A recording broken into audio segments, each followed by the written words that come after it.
হারোয়ার কামারগাতি প্রাথমিক স্বাস্থ্যকেন্দ্র। বেহাল অবস্থায় প্রাথমিক স্বাস্থ্যকেন্দ্র।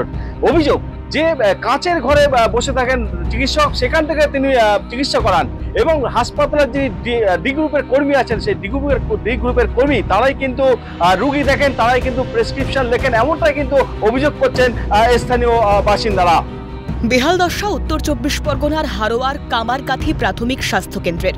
অভিযোগ আগাছায় পরিপূর্ণ হাসপাতালের বাইরের চত্বর। ন্যূনতম চিকিৎসা পরিষেবাটুকুও সঠিকভাবে মিলছে না। হাসপাতালে মাঝে মধ্যে একজন চিকিৎসক আসেন, তিনি কাচের ঘরের ভেতরে বসে জানালা দিয়ে রোগীদের সমস্যার কথা শুনে ওষুধ লিখে দেন। চিকিৎসক আসেন, আবার কয়েক ঘন্টা পর চলেও যান। চিকিৎসক না এলে ওই হাসপাতালে ডি গ্রুপের কর্মীরা প্রেসক্রিপশন লিখে ওষুধ দেন বলেও অভিযোগ।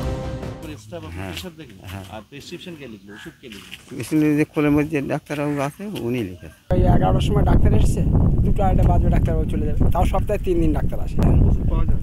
সব রকম ওষুধ বলতে জ্বর সর্দি কাশির ওষুধটাই বেশি পাওয়া যায়, তাছাড়া আর কি পাওয়া যায়। ঊর্ধ্বতন কর্তৃপক্ষকে জানানো হয়েছে বলে জানান হাসপাতাল কর্মী। সময় জানানো হয় যে আমাদের এখানে এই জঙ্গল বা এই অবস্থা, এগুলো জানা হয়। এগুলো তো জানিয়ে তো তেমন কিছু তো দেখছি না, শোনা। দ্রুত সমস্যা সমাধানের আশ্বাস পঞ্চায়েত প্রধানের। হ্যাঁ, এই বিষয়ে আমিও শুনেছি, আমার কাছে খবর আছে।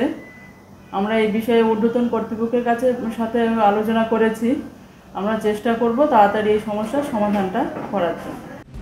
অপরদিকে সুর চড়িয়েছে বিজেপি। তাহলে স্বাস্থ্যসাথীর মিথ্যা গিমিক কি কেবল শুধু ভোট বৈতরণী পার করার জন্য? পশ্চিমবঙ্গের স্বাস্থ্য দপ্তর বা স্বাস্থ্যমন্ত্রীর ভূমিকা কি এক্ষেত্রে? অপরদিকে হাসপাতালেও চিকিৎসার যন্ত্রপাতি লোপাট।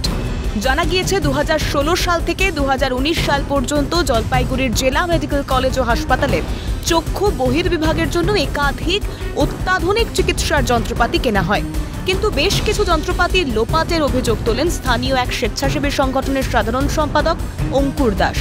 অভিযোগের তীরে হাসপাতালেরই এক অবসরপ্রাপ্ত চক্ষু চিকিৎসক। সেই সব যন্ত্রাংশের হদিশ চেয়ে আরটিআই করেছেন তিনি। আরটিআই এর জবাব না পেলে আদালতে জনস্বার্থ মামলা করবেন বলেও হুঁশিয়ারি দেন অঙ্কুর দাস।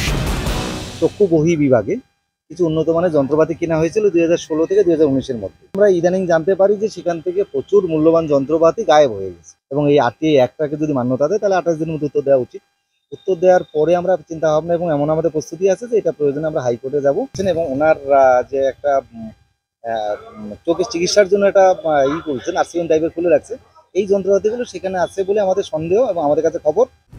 অভিযোগের পিছনে রাজনৈতিক অভিসন্ধি আছে বলে দাবি করেন জলপাইগুড়ি তৃণমূলের ব্লক সভাপতি।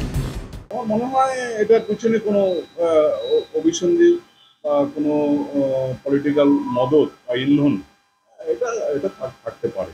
কোনো দুর্নীতি হয়ে থাকে তার বিরুদ্ধে প্রশাসনিকভাবে যা ব্যবস্থা নেওয়া সেটা নেবে। এ বিষয়ে মুখ খোলেন বিরোধী পক্ষ। আরটিআই করেছেন, ভালো কথা।